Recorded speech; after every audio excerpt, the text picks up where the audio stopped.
Once Clarud had left, Mira headed over to the bathroom and took a much-needed shower. It was a very strange experience, and at one point she thought she may have changed the setting to D-shed, but she was clean. She looked around for a brush but couldn't find one.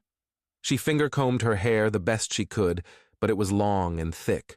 She worried about snarls turning into mats, but she should be good for a little longer. She didn't like having to put her dirty clothing back on, but it was all she had in this room. She mentally kicked herself for not grabbing at least a change of clothing when she had the chance. Clarud had shown her how to use the computer, so she began to explore it. She found a ship map and felt like she was back in college on the first day and trying to find the correct building and classroom all over again. He had set the system to new species, so anytime she pressed a button, it would read what it was for, and then she would have to tap it again to open the file. It was time-consuming, but she appreciated that someone had thought of it. He had also shown her how she could ask the computer to find something or give a command. She was getting tired of feeling like a kid at a whiteboard solving basic equations, which made her inwardly groan about her math error last night. She pressed the appropriate button, which made a tone. Is there a way to use you from a distance? There was a tone in a different part of the room, and when she turned her head towards it, saw a slow pulsing of light at that corner of the room. Once she got closer, it was what the aliens had referred to as a portable. Thank you, she called out absent-mindedly. Once she picked it up, it activated, showing the same screen as the one on the wall. The portable reminded her of a tablet in some regards, and a chunk of plexiglass in others. When it was powered on, you couldn't see through it, but when it had been lying down, it practically blended into the table it had been resting on. A few hours later, found Mira happily looking through the available information on the portable, and even adding in some written language, so that she didn't have to have the computer read to her constantly, when the door to the room opened. Csva was in the entryway with another cart of food. Mira smiled, and before he could say anything, she said, Good afternoon, Captain Csva.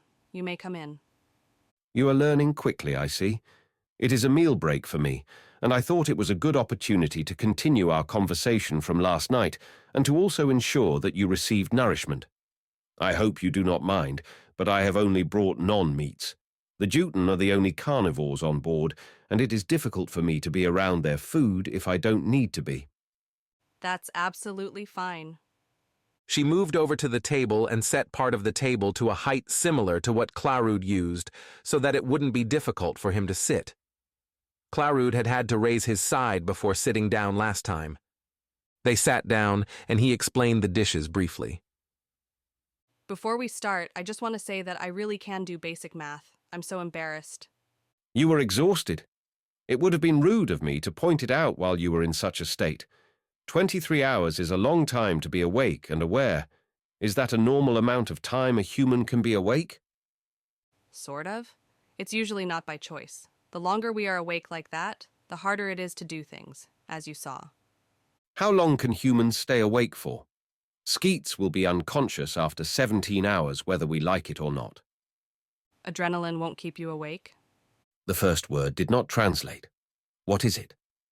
It's a chemical one of our glands will secrete when we are in a state of stress, high excitement, or if there is a threat to survival.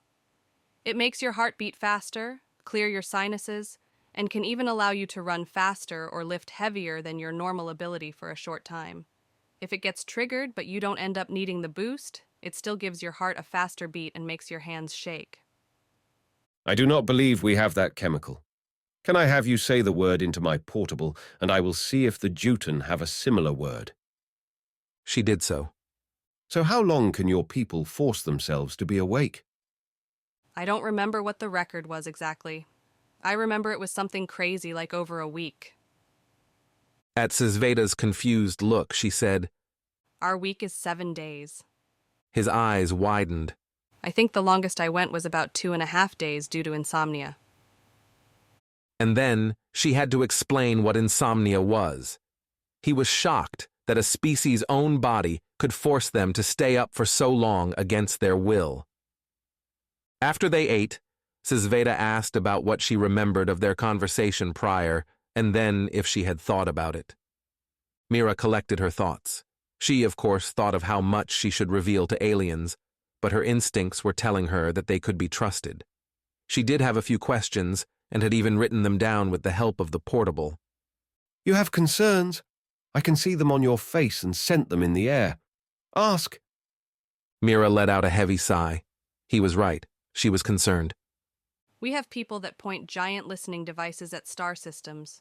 We are able to pick up the sounds that stars make, and even some planets. We have broadcasted all kinds of signals into space. Why haven't we encountered each other before now? It's a good question, and I can think of a few possibilities. It could even be more than one thing happening together. I'm not sure. One of the possibilities I have thought of is that you recognized both the Imperia and the Vesilli. If they had started to come to your planet before your people started broadcasting and listening, they would have the means to intercept those transmissions and give only what they wanted you to know. It is the same for any of our transmissions that might have made it out to your planet. They could have intercepted them and obscured the sounds until it only sounded like a static. The other possibility that I thought of was that our systems of communication may not be compatible with each other. Your ship style was ancient to me, but the communication system you were using was very foreign to me. That could simply be because it is something we have not used for a long time, and I do not have an interest in outdated technologies, or it is something we have never used. It could easily fall into either of those categories. How would they be able to destroy incoming and outgoing communications like that? That would be very easy, I'm afraid. In fact, it causes strange lighting in the sky under certain conditions. Strange lighting? Yes. The particles it puts out interact with the light from your sun and would create great sheets of light in the sky. Mira's eyes grew larger than he had seen before. You have seen this effect? Mira nodded dejectedly. We call it the aurora borealis. They both sat in silence for a while, lost in their own thoughts. To answer your question from last night, I could see it going either way. Earth governments control knowledge they think could cause fear. They knew they had an alien spacecraft that had crash-landed over 100 years ago, but they denied its existence until they had understood everything they could about it and could mostly replicate it. By the time the government released any information, they spoke uncertainties. They wish to appear confident. I think that is pretty common amongst all species, Csva added. Mira nodded and continued. On the other hand, people have claimed to see these aliens, and instead of being taken seriously, they were ostracized, made fun of, and were treated like the town drunk. So, I really don't know. Mira smelled stressed. It's all right. We will help you to figure it out. We will arrive at the Federation meeting site the day after tomorrow. There are many wise thinkers that can help us to handle the situation in the best way possible. Did you have other questions for me? Why would the Imperia and Vesilli do this? What is the purpose? I mean, they haven't enslaved the population, and the general population doesn't even know they are there. I've thought of a few possibilities for that too. I hesitate to voice them because I do not want to cause you unnecessary fear. Say them. I'm probably already thinking about them, and it would be nice to know that I'm not working myself into a panic over nothing. Clarud has been keeping me informed on his progress with a vaccine. He has found your species to be very hearty. I think that is the right word. You are well adapted to fighting off most diseases you might get from us. We are having a harder time being able to say the same. To this end, they may be looking for a way to infect your people with a way to reduce your empathy. This is something their people would find a weakness, and it's possible that they are looking to add humans to bolster their numbers, to have you to become like them. I don't think they will succeed in that. Why are you so certain about that? Humans can bond with just about anything, even the inanimate. For example, it didn't seem odd to me to thank the computer for showing me where the portable was. And I have absolutely apologized to my car for going over a bad pothole in the road. Csva let out a loud hiss. but the translator quickly translated it to laughter. How very strange. Yes, I think they would have that problem as well. It is good to hear that they will fail, if that is their intent. You said a few possibilities. That was one. What were the others? Csva took a deep breath to calm himself. If they are not looking for an alliance, then I fear they would be seeing if humanity would make better slaves or better meat.